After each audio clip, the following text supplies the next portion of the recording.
there's this misconception of we need to get like more Democrats in power, Nope. right? I lost That my it's faith in gonna Democrats after this. that it's gonna solve the issues More that we're Democrats and more facing, black right? people. Because no, exactly right. If we look at it through the political lens, the black people usually vote Democrat. Democrats are back. The Republicans are racist. They're evil. Blah blah blah. Regardless if any of that's true, what's been the game plan going forward there? I'll break this down. Minneapolis, the city that George Floyd died in. Mayor, Democrat. Democrat. District attorney, Democrat. Democrat, right? One of the lead prosecutors that could have, the guy Derek Chauvin, the guy who killed George Floyd. Yeah.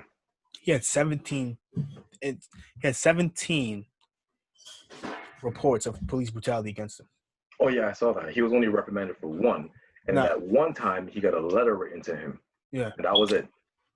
I don't know if you know Amy Klobuchar is. She was running for. She's a senator, I believe, from Minnesota now. She ran for president. Sounds familiar. Democrat. Refused to prosecute that guy. So we have this misconception that we could just vote these people out of power. I don't know what happens. I don't know how you change this, man. Like I really don't know. I really don't know. Like there has to be a way. But if I'm looking at solutions to this problem, right? It's not just voting, because the voting does nothing. Like I'm not gonna say it does nothing, but now I'm becoming more and more cynical that it does nothing. We tell people to vote in local elections all the time, right?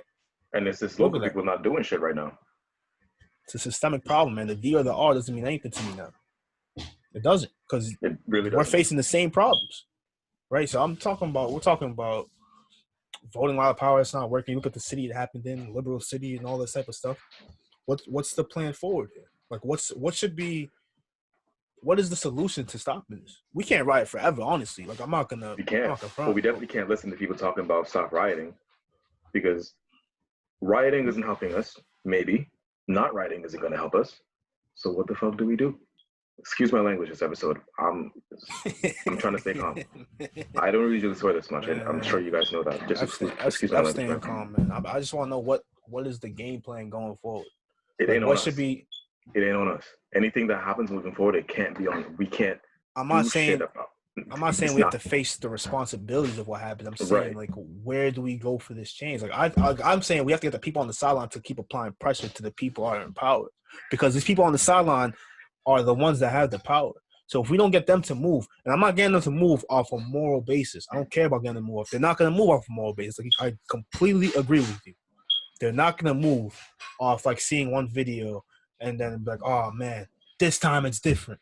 You know, because you can say the same. Look at what happened with Eric Garner. Eric Garner got choked out, right? 3 years ago in New York, Eric Garner got choked out from a rear naked chokehold. Dude saying he can't breathe, right? What happened then? We're still the same things happening over and over again. So until you get these people, they're not just gonna wake up one day and be like, oh man, I'm not racist today.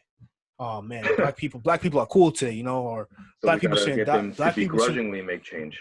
Yeah, exactly. That's what I'm saying. So until you make them uncomfortable enough to make changes, it won't change. You know, there's a thing I was telling my cousin. I remember telling my cousin a couple of years ago. I was talking about it's time to pull up on people, man.